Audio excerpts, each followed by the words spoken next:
Our online seller series are for our fellow Shopee, Lazada, and other online sellers on different platforms. What you need to know before registering your business. Pag-uusapan din natin ng kaunti ang Revenue Regulation 16-2023 at kung required ba na mag-register sa BIR. Let me share with you guys first how businesses work in the Philippines based on the Philippine law. First, register your business name in DTI. Sa pagkuha ng DTI ay maaari na tayong kumuha through online registration and online payment. Maaari niyong puntahan ang bnrs.dti.gov.ph para dito mag-register. Agad-agad niyo rin marireceive ang soft copy ng inyong DTI certificate once na nakabayad na. Pwede nyo na rin itong i-save at i-print as your hard copy dahil kakailanganin natin ang DTI sa pag-register sa BIR. Ang validity nito ay 5 years. Ibig sabihin, kailangan itong i-renew ulit kapag na-expire na at maaari nyo itong i-renew gamit ulit ang online registration. Next, BIR registration. Within 30 days upon registration sa DTI ay kailangan nyo nang i-register sa BIR ang inyong business upang makakuha ng Certificate of Registration dahil maaari kayong patawan ng penalties kapag nag-exceed kayo sa 30 days. Minsan naman, if within 1 year pa naman ay maaari nyong pakiusapan ang mga employees para walang penalties. For example, ang date issued ng inyong DTI ay June 13, so, kailangan na nyo i-register bago mag-July 14. Kung hindi naman kayo kampante dahil nag-exceed kayo sa 30 days, ay pwede nyong papalitan ang territorial scope ng inyong DTI, either ipa-upgrade from barangay to city or downgrade from national to regional para mapalitan ang date issued sa araw ng inyong pagpapalit ng territorial scope. Sa example naman natin ay pasok tayo sa within 30 days kaya nakapag-register tayo sa BIR without penalties. Ang BIR registration ay maaaring gawin manually sa pagpunta mismo sa BIR office or online registration. Pero kung hindi nyo pa naman masyadong naiintindihan ang taxation ay recommended ang pagpunta mismo ng BIR office kung saan located ang inyong business upang matulungan kayo ng mga employees sa pagpili ng tamang tax type para sa inyong business. Kung mayroon na kayong existing TIN number ay hindi niya na kailangan kumuha pa ng panibagong TIN number dahil iisa lamang ang TIN number ng bawat individual sa BIR na nagsisilbing identity natin kahit na ikaw ay employed and at the same time ay may business. Pursuant to Section 236 of the NIRC, only one taxpayer identification number shall be assigned to a taxpayer. Any person who shall secure more than one TIN number shall be criminally liable. Kung may existing TIN number ka naman na at nakalimutan mo lamang ito ay maaari mo itong ipa-verify upon registration dahil ito ay nasa system ng BIR at mare-recover nila ang iyong dating TIN number. Kung wala ka pa naman TIN number, ay maaari kang makakuha kasabay ng pag-register mo sa iyong business. Kaakibat ng pag-register sa BIR ay mga compliances na dapat natin gawin. Hindi natatapos sa pag-register lamang ang obligasyon nating mga business owners dahil tayo ay maaari nang maging subjected sa tax. Depende sa nature ng ating business o sa laki ng ating gross sales or receipts. Meron tayong mga special rules at exemptions sa taxation. Kaya kung hindi nyo gamay ang rules ng taxation ay mas mabuting mag-consult sa mga accountants or bookkeepers upang mas maiwasan pa ang mga possible penalties in the future.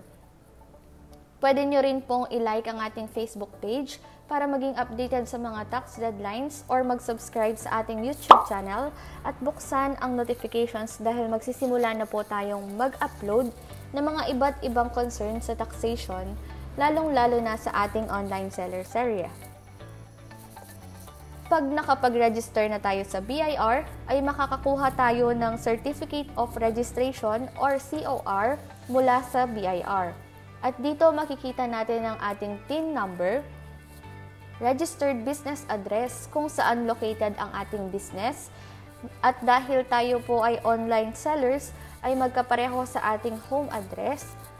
Sa babang parte naman ay makikita naman natin ang trade name na nanggaling sa ating DTI certificate.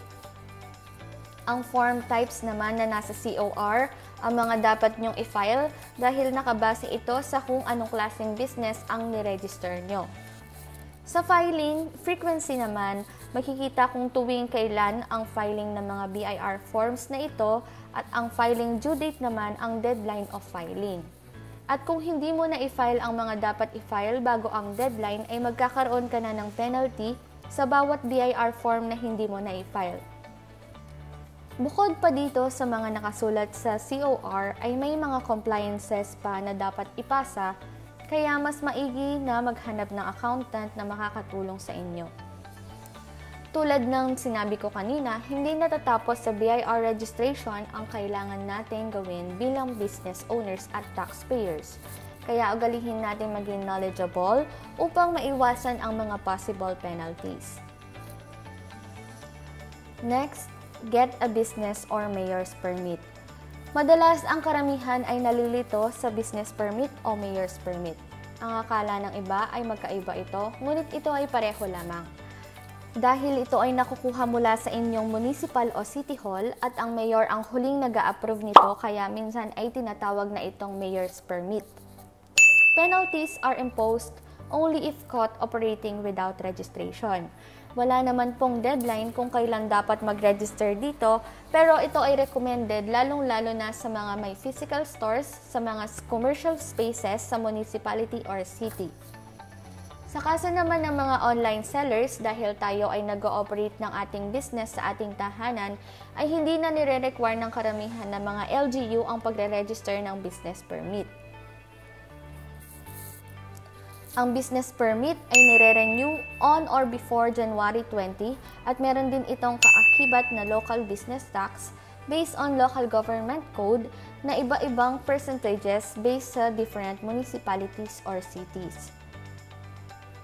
Business permit is not a requirement in BIR registration, kaya tayo ay makakapag-register sa BIR kahit wala ito.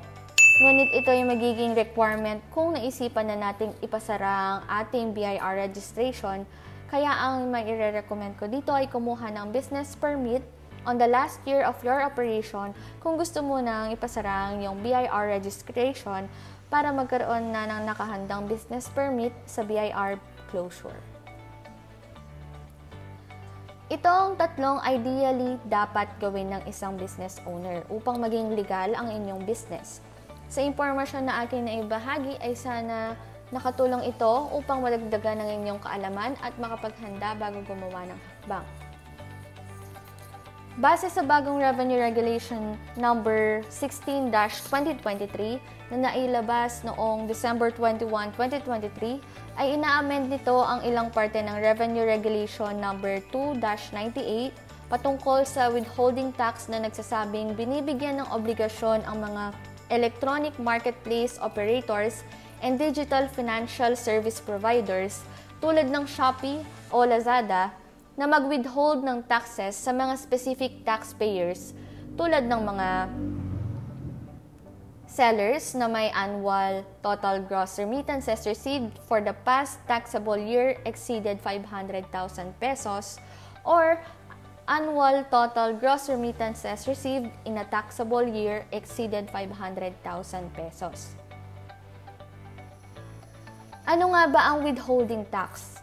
Ito ay deduction sa income tax o business tax. Ibig sabihin, ang totoong tax na dapat nating bayaran ay ang income tax at business tax. Ang withholding tax na ikakaltas ng online platform ay advance payment lamang ng income tax o business tax na pwede mong ipang-deduct kapag ikaw ay magbabayad na ng tax. Ang tanong, required bang mag-register sa BIR? Tulad ng discussion ko about businesses, ideally, all businesses should be registered. And as an online seller na mayroong information ang online platform sa ating totoong sales, ay mas mabuti nang mag-register upang maiwasan ng mga future penalties. Pangalawa, online platforms start to require BIR information updates and even requires it to new users bago sila makapag-sign up or makapagbenta, while on existing users to avoid sales restrictions. Lastly, those included in the Revenue Regulation 16-2023 should really be registered dahil ipapasa ng online platform ang withholding tax sa BIR na naglalaman ng total sales nyo, kaya maiging mag-register upang maiwasan ang ma-penalty. Comment down if interested pa kayo sa ating mga susunod na videos at maaari kayong sumali sa ating ginawang group page upang mag-post ng inyong mga katanungan upang tayo ay magtulungan.